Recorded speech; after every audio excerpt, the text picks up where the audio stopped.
जय श्री राम दोस्तों, स्वागत है आप सभी का द कृष्ण क्लासेस में। तो दोस्तों, आप सभी को सबसे पहले तो मैं बताना चाहूँगा, कल एक जो अपडेट हुई थी यूके ट्रिपल एससी की तरफ से, जो एक वायरल हो रहा था पर्चा, वो पर्चा मैंने कल ही आप सभी को बता दिया था कि इसकी पुष्टि हम नहीं करते हैं क्योंकि ये यूके ट्रिपल एससी की साइट पे नहीं मिला। तो एक चीज़ होती है, कभी कभी साइट पे आने से पहले वहीं से चीज़ें वायरल हो जाती है, और वायरल हो जाती है तो पहुंच जाती है, क्योंकि पहले भी हमने देखा है, हमने यूके पीएससी का भी देखा है, कुछ चीज़ें साइट पे बाद में अपडेट हुई है और वायरल पहले हुई है, और कुछ चीज़ें वैसी भी होती है कार्मिक विभाग से वायरल हो जाती है। तो हमने उसके बेस पे ही उस पर वीडियो बनाई थी, क्योंकि जो उस पर सूचना दी गई थी एलईओ पेपर के निरस्तीकरण की, वो सूचना तो सही थी, ठीक है, मतलब कि उसमें कोई दिक्कत थी नहीं, ऐसा हमें लगा ही नहीं कि ये जो सूचना है ये गलत है, या इतना ध्यान भी नहीं गया, क्योंकि अगर कोई यूके ट्रिपल एससी के साथ भी इस तरह से एडिटिंग कर रहा है तो वो उसका हट जाना भी खुद भुगतेगा। तो सीधी सी बात है, इस वजह से हमने इतना अपने माइंड में देखा नहीं, पर ये हमने बता दिया था कि अभी तक यूके ट्रिपल एससी की साइट पे ये अपडेट नहीं हुआ है।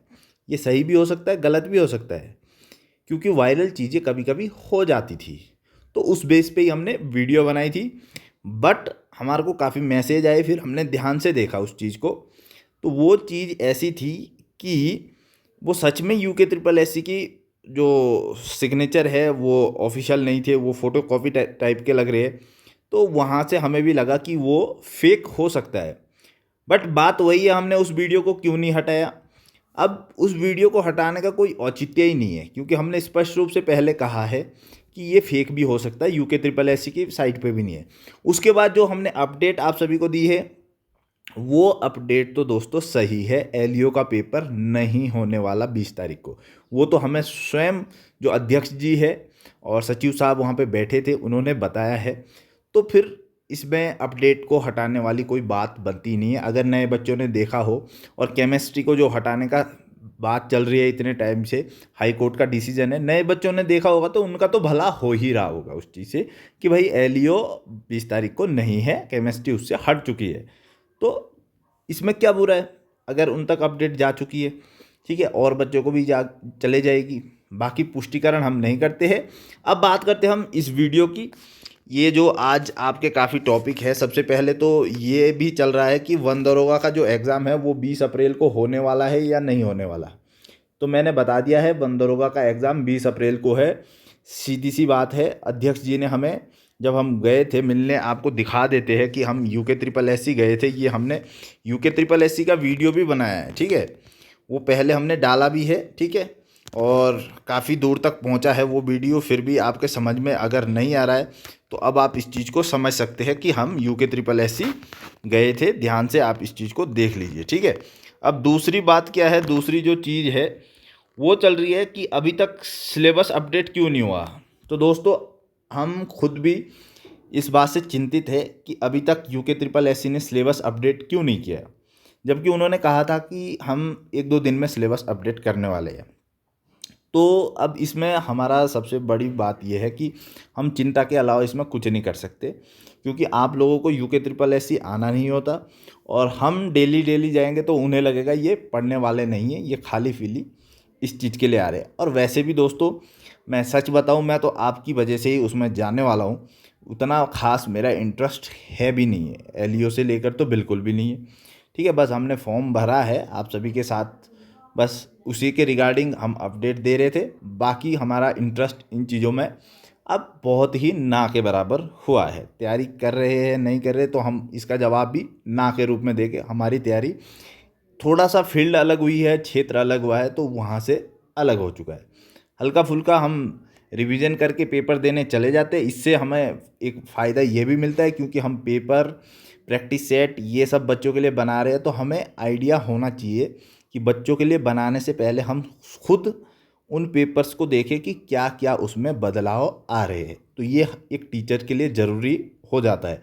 तो जब तक हम एलिजिबल है फॉर्म भरने के, हम ज़रूर भरेंगे इस दृष्टिकोण से कि अगर हम चीज़ें बच्चों को प्रोवाइड कर रहे हैं, स्टूडेंट्स को प्रोवाइड कर रहे हैं, तो हमें खुद भी पता होना चाहिए कि पेपर किस तरह से आ रहा है, हम उसका अच्छे से एनालिस कर सके वहाँ पे उस जगह पे बैठ के। ठीक है, अब है कि जो सिलेबस है या 20 अप्रैल सबसे बड़ी बात कि 20 अप्रैल को कौन कौन से एग्ज़ाम होने वाले हैं। देखो मैं फिर से बता देता हूँ, एलियो छोड़ के, ठीक है, एलियो नहीं होगा 20 अप्रैल को, उसको छोड़ के जो अध्यक्ष जी है उन्होंने कहा है सारे एग्ज़ाम आपके 20 अप्रैल को होने वाले हैं। ठीक है, लेकिन लैब असिस्टेंट का जो है, ठीक है, वो थोड़ा सा अभी चिंता का विषय बना हुआ है क्योंकि यूके ट्रिपल एस ने सिलेबस अपडेट नहीं किया है। ठीक है, अब नेक्स्ट है आपका जो ये कमेंट ही थे, जितने भी थे आपने कमेंट किए थे जो मुझे इम्पोर्टेंट लगे, मैंने उसको लिया है और अगली बार से मैं विद नेम लेने वाला हूँ। जो सही से कमेंट करते हैं, अच्छे से कमेंट करते हैं, उन कमेंट्स को पढ़ना और दिखाना एक हमारा भी दायित्व है। और जो इस तरह से कमेंट करते हैं ऊट पटांग टाइप के, तो उनको तो हम यही बोलेंगे भाई ठीक है, जब तक तुम कर रहे हो करो, लेकिन इतनी सीमा क्रॉस मत करना कि हमें कोई लीगल एक्शन लेना पड़े। क्योंकि मैंने पहले भी कहा, अगर हम खुद के लिए नहीं लड़ सकते तो औरों को क्या ही बचाएंगे। तो हमारे ये एक उस पे आ जाती है बात, अहम पे आ जाती है कि भाई हम वकील होके गालियाँ सुनेंगे तो जो हमारे क्लाइंट है वो हमारे पास कैसे आएंगे। तो इस चीज़ का ध्यान रखना। ठीक है, अब आगे बढ़ेंगे। पशुधन प्रसार अधिकारी का परीक्षा कब होगा। देखो स्पष्ट रूप से उनका कहना था कि एग्ज़ाम कैलेंडर हम देने वाले हैं, उसमें आप लोग देखिएगा हम कब के लिए एलियो को डालेंगे। ठीक है, अभी तो फ़िलहाल की मेरा मूड है ही नहीं अब एलियो करवाने का। लैब असिस्टेंट का 20 तारीख को होने वाला है, नहीं हो। देखो हम यूके ट्रिपल एस गए, वहाँ पे भी उन्होंने इसका क्लियर नहीं किया, होने वाला नहीं होने वाला। उन्होंने कहा इसका हम सिलेबस अपडेट करेंगे, अभी तक सिलेबस अपडेट नहीं हुआ है, तो इस पे थोड़ा सा चिंता का विषय बना हुआ है। लेकिन जहाँ तक मुझे लगता है, एक दो कन्वर्सेशन में उन्होंने ये संकेत दिए थे कि एलियो को छोड़ के सभी एग्ज़ाम होने वाले हैं, तो लैब असिस्टेंट भी उसमें इंक्लूड है, आप लोग तैयारी करिए, 20 तारीख को आपका ये एग्ज़ाम भी हो सकता है। जो चीज़ें हैं जैसी है मैं वैसी की वैसी ही आपके सामने स्पष्ट रूप से रख रहा हूँ, ताकि आप अपने एक खुद के दिमाग से भी सोचें चीज़ें क्या क्या हुई थी। ठीक है, मतलब आप एक वहाँ पे अधिकारी है, अध्यक्ष है, उनके सामने बातें रखते हैं तो इतना आसानी से वो स्पष्ट रूप से तो कभी जवाब देंगे ही नहीं, पहली बात तो ये है। ठीक है, स्पष्ट रूप से वही जवाब देंगे जो उनका क्लियर है। जैसे हाई कोर्ट है, वो किसी के हाथ में नहीं है, अब हाई कोर्ट वाला फिक्स है, हाई कोर्ट ने बता दिया फिर से निकालनी है, केमिस्ट्री हटानी है तो हटानी है, ये फिक्स है। तो उन्होंने फिक्स बोला कि नहीं होने वाली अभी एलियो की एग्ज़ाम। अब है एक साथ इतनी परीक्षाएं कैसे की गई, ये प्रश्न मैंने भी वहाँ पे पूछा था, बहुत अच्छे से पूछा था और 2-3 बार घुमा के पूछा था कि सर आप एक साथ कैसे करवाओगे, मेरे खुद के 3 पेपर है, बगल में हमारे पास ये स्टूडेंट्स बैठे हैं, इनके 3-3 4-4 पेपर है। तो उन्होंने बस एक ही बात बोली, ये हम पे छोड़ दीजिए, हमें कैसे करवाना है, आप लोग तैयारी करिए, पढ़ाई करिए, ये हमारा हेडेक है। तो हमने भी फिर हम उसके बाद हम क्या ही बोल सकते थे, क्या बोलते हैं उनको कि नहीं तुम बताओ ये करो, ऐसा हम नहीं कर सकते थे। सीधी सी बात है दोस्तों, हम भी आपकी तरह साधारण इंसान हैं, तो इसका कोई जवाब हमारे पास नहीं है। ठीक है, अब है लास्ट, फॉरेस्ट गार्ड में साइंस जोड़ने से संबंधित। फॉरेस्ट गार्ड वाला काफ़ी चीज़ें हो रही है। तो सबसे पहले तो मैं यही बताऊंगा कि अगर फॉरेस्ट गार्ड में 30 नंबर की साइंस नहीं, तो उत्तराखंड फॉरेस्ट्री ही जोड़ दीजिए, हिंदी को हटा सकते हैं आप लोग। ठीक है, उत्तराखंड फॉरेस्ट्री जोड़ दीजिए 30 नंबर की, और उसके लिए दोस्तों हम ज़रूर आगे आएंगे। लेकिन आगे हम तभी आएंगे अगर आप सभी जितने भी साइंस स्टूडेंट्स हैं, आप सभी चाहते हैं कि कम से कम 30 नंबर का तो इसमें बदलाव होना चाहिए। और जो बच्चे कह रहे हैं तो मैं बता देता हूँ, जो आर्ट्स वाले उन्हें कोई ज़रूरत नहीं है साइंस पढ़ने की, अगर वो नहीं पढ़ना चाहते। आपके पास 70 नंबर है, 70 में से 70 नंबर का वेटेज आपके पास है। अगर 70 नंबर से आप 60-55 भी ला रहे हैं तो 30 वाला क्या ही कर लेगा, 30 में से तो 25-20 ही आने हैं ना। ठीक है, 30 वाला 70 कभी पढ़ता ही नहीं है, 70 वाला 30 पढ़ भी लेता है और एग्ज़ाम के लिए। ठीक है, तो आप टेंशन मत लीजिए, आपके लिए कोई बड़ी बात नहीं होने वाली। ठीक है, और वैसे भी अगर साइंस वाले आगे नहीं आएंगे, लड़ाई नहीं लड़ेंगे अपने हक की, तो सीधी सी बात है ना, साइंस वाले जब आगे ही नहीं आएंगे तो ये कुछ होने ही वाला नहीं है। तो आप इस चीज़ को बिल्कुल अपने दिमाग से टेंशन हटा दीजिए, ये कुछ नहीं होने वाला। ठीक है, अगर साइंस वालों में थोड़ा सा जोश आ जाए तो ज़्यादा से ज़्यादा 30 नंबर का वेटेज मिलना है, या फिर 50 नंबर का। ठीक है, तो 50 नंबर में भी ऐसा कुछ होना ही नहीं है।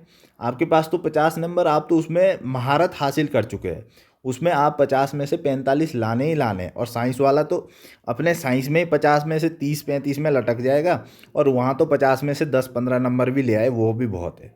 तो मतलब वेटेज आपको मिलना ही मिलना है। और हम ये चाहते हैं, हम ये नहीं चाहते कि साइंस इसलिए हो कि क्योंकि हम साइंस से है, क्योंकि अगर ये होता तो हम जब 1200 पोस्टें थी तब भी लड़ते। लेकिन हम ये चाह रहे हैं कि उत्तराखंड में फॉरेस्ट गार्ड में साइंस इसलिए होना चाहिए क्योंकि जो बच्चा है, हम एलिजिबिलिटी नहीं मांग रहे कि आर्ट्स नहीं साइंस क्वालिफिकेशन रखो, वो कुछ मांग ही नहीं रहे।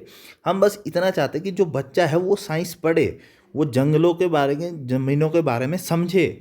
जो एक फॉरेस्ट गार्ड बने उसे पता होना चाहिए कि क्या है, किसका नाम, कौन सी चीज़ें कब। और जब उसे ये चीज़ें पता होगी तो उसे नई चीज़ें पढ़ने की ज़रूरत नहीं है, वो उन चीज़ों को पढ़ के ही कुछ अच्छा जंगलों के लिए करेगा, हमारे एनवायरनमेंट के लिए करेगा। तो मैं इसीलिए चाहता हूँ, मैं ये भी नहीं चाहता उसमें जूलॉजी डाल दो, नहीं। बॉटनी और फॉरेस्ट्री, उत्तराखंड की फॉरेस्ट्री, और जो ये वाइल्ड लाइफ कौन कौन से जीव आते हैं, मतलब एक उत्तराखंड के लिए अच्छा, जो भी हमारा ये फॉरेस्ट अभी तक बचा है थोड़ा बहुत, वो और अच्छे से फली फूल हो जाए। ठीक है, मतलब उसमें और अच्छे से ऊपर को ही पेड़ घटे बढ़े, नीचे को ना घटे। तो इस दृश्य को लेके, ये चीज़ें लेके हम साइंस रखना चाहते हैं। और वैसे भी आपको पता ही है, जब साइंस के स्टूडेंट्स इतने होंगे ही नहीं तो साइंस, यार मुझे नहीं लगता हो पाएगा ये चीज़ें। बाकी अगर ये वाला एग्ज़ाम जो 600 पोस्टें आई है, ये वाला एग्ज़ाम अगर 600 पोस्ट वाला आर्ट्स के साथ होता है, उसके बाद हम शायद लीगली रूप से भी साइंस की तरफ आने वाली, जो फ्यूचर में फॉरेस्ट की गार्ड की जो एग्ज़ाम होगा, उसके लिए हम लीगली रूप से ज़रूर लड़ेंगे। ठीक है, क्योंकि ये 600 पोस्टें अभी तक ये वही है, फिर उनका भी सिलेबस चेंज हो जाएगा, चीज़ें ऊपर नीचे हो जाएगी। लेकिन अगर साइंस वाले बच्चे खुद चाहते हैं कि भाई नहीं, हमें ये, इसमें हमें साइंस चाहिए, ठीक है, आपको भी इतना, जो अन्य स्टूडेंट्स हैं उनको इतना इसको हेडेक करने की ज़रूरत नहीं है। आप अपना जो पढ़ रहे हैं आप उसको पढ़िए। हम ज़्यादा से ज़्यादा हटाने के लिए हिंदी ही बोलेंगे, हिंदी को ही हटाने की कोशिश करेंगे। हिंदी की जगह थोड़ा सा अगर जीके हो सके, उत्तराखंड हम भी नहीं हटाना चाहेंगे, उत्तराखंड रहना चाहिए। हिंदी की जगह थोड़ा सा जीके अगर हट जाए, जीके कम आके 30 या 50 नंबर का science, UK forestry, wild life, जो भी ये सब कुछ आने वाला है इसमें, एनवायरनमेंट, वो चीज़ें रहे। साइंस में भी वही चाहते हैं हम, बस इतना सा सिलेबस इसमें ऐड हो जाए। ठीक है, बाकी हमें भी इसमें कोई इंटरेस्ट नहीं है फिजिक्स, केमिस्ट्री, जूलॉजी डालने का। बस फॉरेस्ट्री चाहिए, जंगल से संबंधित होना चाहिए। और इसके लिए अगर छात्र आगे आते हैं तो हम ज़रूर लड़ेंगे उनके साथ, ये हमारा परम कर्तव्य है। और यही पूरे देश में भी हो रहा है। और जंगलों के लिए ये आवश्यक भी हो जाता है कि साइंस का बच्चा थोड़ा सा ज़्यादा इसके बारे में सोच सकता है, क्योंकि जो अन्य बच्चा होगा उसे पढ़ना पड़ेगा पहले कि हमें करना क्या है।